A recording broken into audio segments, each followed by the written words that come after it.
तो खुद की एक दुकान लगाई मैंने, उसके अंदर थोड़ा इन्वेस्टमेंट वगैरह किया, 1.5-2 लाख रुपया सामान वगैरह लाए, उस दुकान को स्टार्ट किया।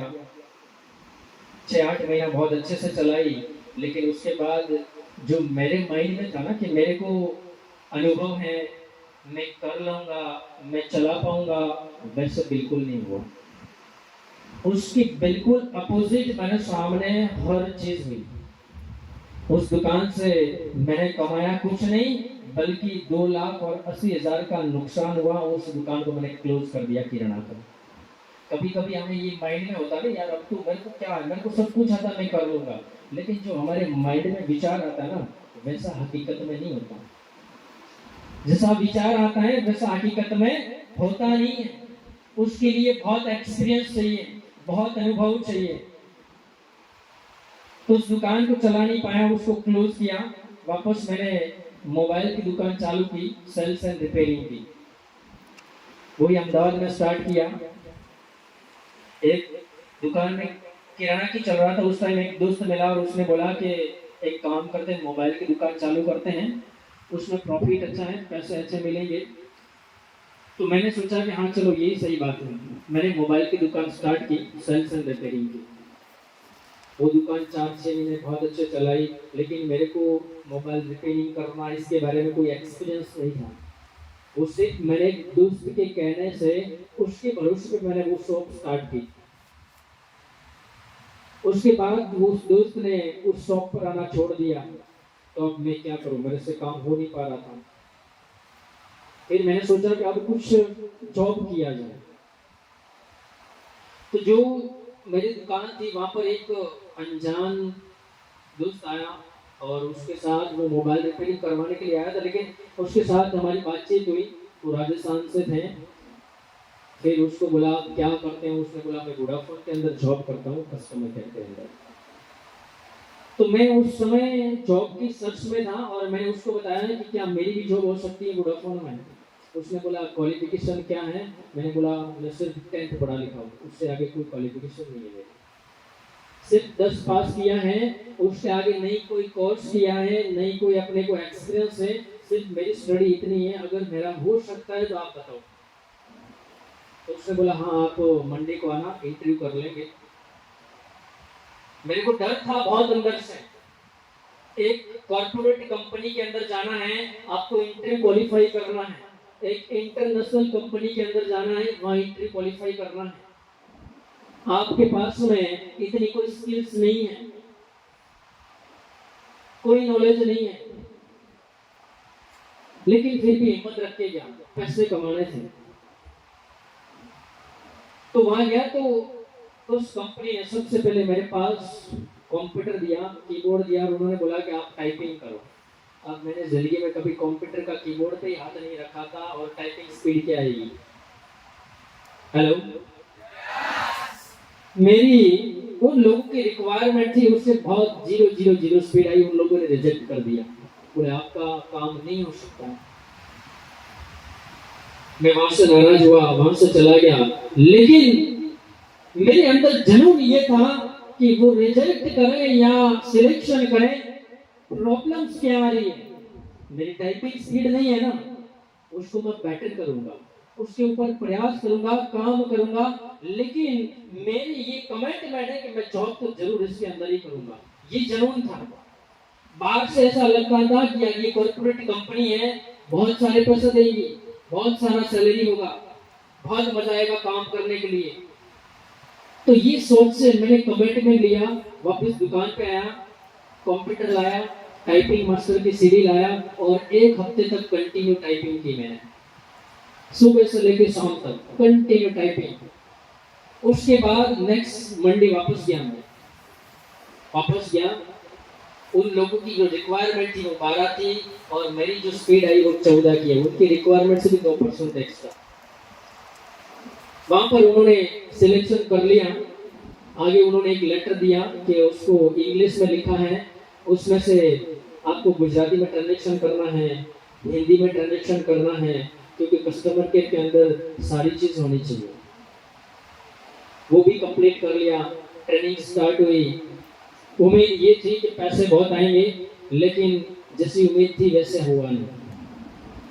उन्होंने पैकेज दिया था 14-14,500 का, लेकिन 8 घंटे कंटिन्यू मेहनत करते थे। बहुत सुबह से लेके शाम तक इतने कॉल अटेंड कर करके सर दर्द करने लगता था। लेकिन जब पैसे हाथ में आते थे तो 8,000, 9,000, 8,000, 9,000। लेकिन फिर भी क्या करें, हम मेहनत के लिए कभी हार नहीं मानते, मेहनत करने के लिए हम हमेशा रेडी रहते हैं। वहां पर 1 साल काम किया, उसके बाद सब कुछ सही था।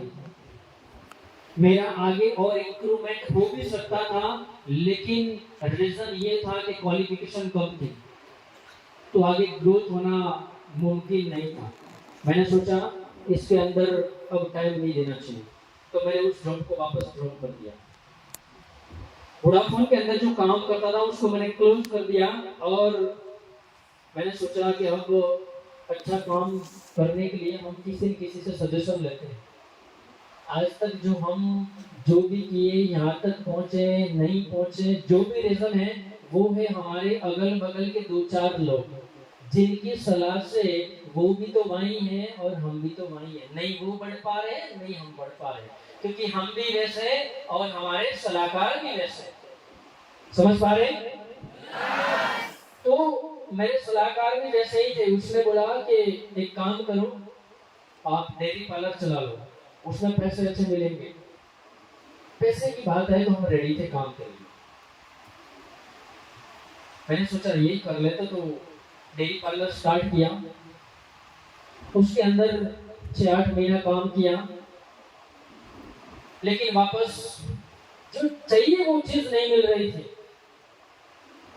बहुत ज्यादा पैसे चाहिए थे और उस समय वो पैसा मिल नहीं रहा था, जिसकी वजह से मैं अपने आप को उसमें सेटिस्फाइड नहीं कर पा रहा था कि नहीं, यहाँ से बहुत कुछ हो सकता है। ये गवाह नहीं हो रही थी, ये अपने आप को यकीन नहीं हो रहा था। मेहनत बहुत ज्यादा लगती थी, लेकिन हो नहीं पा रहा था। तो उसको वापस क्लोज कर दिया और मैं वापस वोडाफोन में चला गया जॉब करने के लिए। 6-8 महीना डेयरी पार्लर चलाया, लेकिन जैसा होना चाहिए वैसा होता नहीं। पैसे बहुत कम थे, मेहनत बहुत ज़्यादा थी। तो उसको क्लोज करके वापस मैं वोडाफोन के अंदर चला गया। वोडाफोन में मैंने वापस स्टार्ट किया, वापस 6-8 महीना काम किया, लेकिन वापस वही प्रॉब्लम, क्योंकि क्वालिफिकेशन कम है तो ग्रोथ नहीं होगी वापस। और ये कॉर्पोरेट कंपनी, इंटरनेशनल कंपनी, और इनके अंदर आपका एक्सपीरियंस से ज़्यादा मायने रखता है आपका क्वालिफिकेशन क्या है। समझ पा रहे हैं आप सब लोग? तो वापस मैंने सोचा कि यार इसमें कब तक करेंगे, 6-7-8-9 हज़ार में कब तक मेहनत करते रहेंगे। डिसाइड किया कि इसको वापस ड्रॉप कर लेना है, और मैंने वापस वोडाफोन की जॉब को ड्रॉप कर लिया। फिर से सजेशन लेने के लिए गए, तो वापस सजेशन तो वही मिला, क्योंकि वो कामयाब नहीं थे और हमें कामयाबी वाली बातें बता नहीं सकते थे। उसमें नहीं कोई उनकी गलती और नहीं मेरी गलती, जैसा लो। तो वापस सजेशन लिया, तो एक ने बोला कि एक काम करते हैं, हम किराना की दुकान चालू करते हैं और वो होलसेल में दुकान चालू करते हैं, बहुत बड़ी दुकान चालू करेंगे और होलसेल में काम करेंगे तो पैसे बहुत मिलेंगे। ये बात दिमाग में घर कर गई थी कि पैसे बहुत मिलेंगे तो मैं करने के लिए रेडी हूँ, क्योंकि मेरे को ये चीज पता थी कि मैं घर से यहाँ तक आया हूँ तो सिर्फ पैसे के लिए आया हूँ। उसी चीज को लेके मैं बार बार किसी को ड्रॉप करता हूँ, अगेन वापस स्टार्ट करता हूँ, ड्रॉप करता हूँ, अगेन स्टार्ट करता हूँ।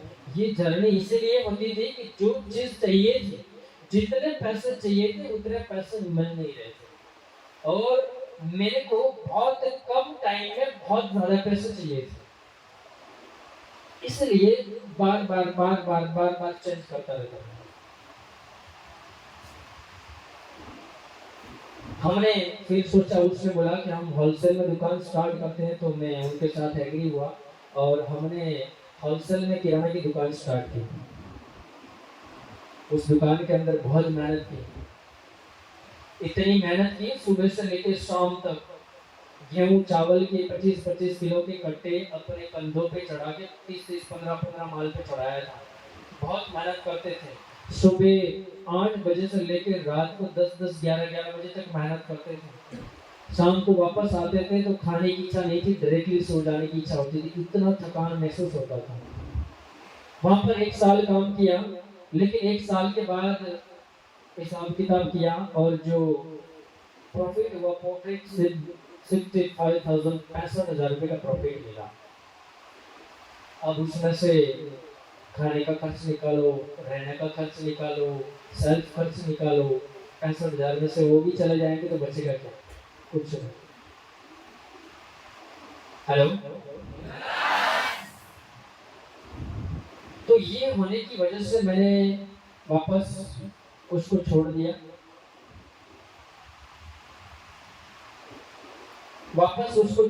और मैं सर्च करता था कि कोई अच्छा सा काम मिल जाए, कोई अच्छी जगह पर एक बेस्ट प्लेटफॉर्म मिले, बेस्ट कंपनी मिले, जहाँ जाके मैं काम करूँ, मेहनत करूँ और बहुत आगे तक जाऊँ।